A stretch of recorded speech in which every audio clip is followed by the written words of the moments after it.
So if you're looking to get into content creation, whether that be streaming on Twitch or maybe doing some YouTube gameplay, then there's generally a couple of options out there for entry-level gear without breaking the bank. And that's what we're doing here today. We're going to be having a look at this little thing. This is the Fifine SC3. It's a budget-targeted piece of kit coming in around the £55 mark, or probably about $60 to $65 at the time of the video. Now I just want to state that Fifine have sent me this on to have a review of, but everything in this video is that of my own thoughts, memories, opinions. Well, it's just me telling you about it. So this nifty piece of kit allows you to plug in an XLR alongside controlling the level of it and also some other inputs and outputs. The I/O on the back of the device has an XLR quarter jack input or a headset input along with a switch toggling between condenser or dynamic type of microphones. A line out, headphone output and line in on 3.5mm jacks are then featured alongside the main input. The handy thing too is that it's actually all powered through one single USB-C connection to either your console, mobile phone or PC. No need for an extra bit of power or using a power bank. On the front you're going to get 4 buttons on each side, such as the 4 to 8 volt power for your condenser microphone, a light button on the other side to choose your flavour of RGB, an electric button to toggle on whichever key you're singing in. I'm going to guess you're going to sound like T-Pain with this. Yeah, this is what it sounds like when you're T-Pain. Don't forget to like and subscribe.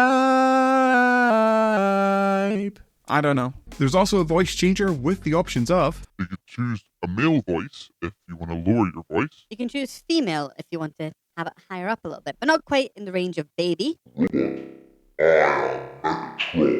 have monster, which is going to dip it down a little bit, I'm guessing.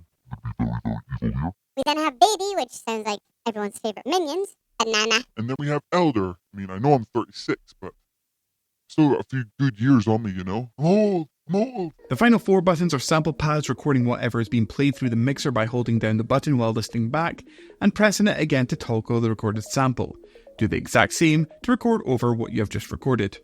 Across the bottom there's 3 buttons for muting each input, and there's also a toggle for the microphone monitoring within your headphones.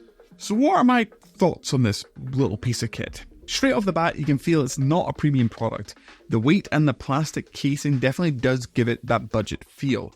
It actually reminds me of the PCB Fader 3D printed mixer Linus Tech Tips actually featured on his channel not long ago, looking at budgeted gear. Now, the microphone input is actually limited at 50 decibels, which if you're using say a more budget orientated microphone such as the Fifine AM8, it actually works pretty well with this. Example of the microphone of the Fifine AM8 plugged into the Fifine SC3.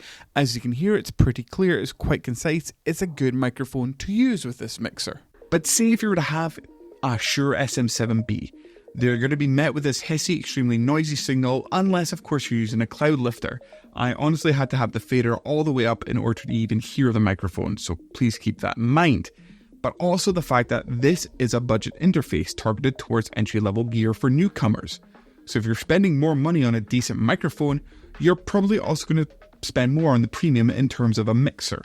Here we have the Rode SM7B. As you can hear, it's not nice at all. It's very hissy, there's a lot of noise. My volume is literally maxed out on the mixer as we speak right now. It's not very good for these types of microphone. Unless, of course, if you had a cloud lifter to boost up the signal. Another feature that is lacking is that of the sample pads here. I mean, the annoying thing is when you're hearing things and recording them, they sound very, very crystal clear. But the problem is the second you play them back, it pretty much sounds like something getting played through an old timey-wimey radio. Something your grandparents would listen to on a Friday night while they're getting their groove on. I do apologise about that image.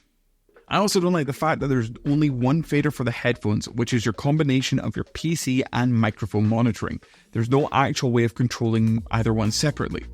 However, an option for a setup would be is if you're only using a PC for gaming, you could technically have the line out from the PC plugged into the line in on the SC3, and then configuring the outputs on your Windows mixer to be the line out from your audio card. And then with that, you literally gain an actual separate fader for your PC, and then this one here can be maybe your system sounds and your microphone monitoring. So there is definitely room to expand on here for what exactly you can use it for. I do quite like the level indicators on the top of the device, as they are live metering of what is being played back through the mixer at the time, which is always very handy to keep an eye out for, especially during streaming, in case you're peaking or if you're scared that people can't hear you.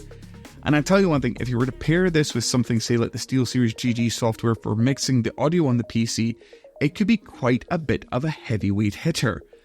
But as there's no software controlling it out of the box, you really do have to rely on an alternative, which is not ideal, especially for people without the experience within the space. Overall, I feel the SC3 is not something that I would be using in my own daily driver, in my own setup, especially when you compare it to the mixer and the microphones that are already run after years of streaming and content creation. But if you're looking at expanding your audio versatility or just getting into streaming or content creation and want to have some more options for, say, your headphone mixing or your microphone control, then the SC3 is definitely a very enticing mixer to go for at that entry level point, especially if it's going to be for your kids or maybe your grandkids or your nephews. Anyway guys, that's all there is for this video. Let me know your own thoughts about the SC3 down below. If you're a user of it already or if you're thinking about buying it, let me know your thoughts. Or if in fact you have actually found something much better at the same price point, please share it with the rest of us, because I would love to check out more budget-oriented gear for streamers and creators. Also, please remember to like the video if you haven't already, and please hit that subscribe button if you want to see more content like this. We've recently actually reached over 1,000 subscribers on the channel, and I'm just incredibly blown away by the actual support of the community and around here on YouTube. So I just want to say thank you so much for all the support this year so far. But until then guys, I'll catch you in the next video. I'll see you.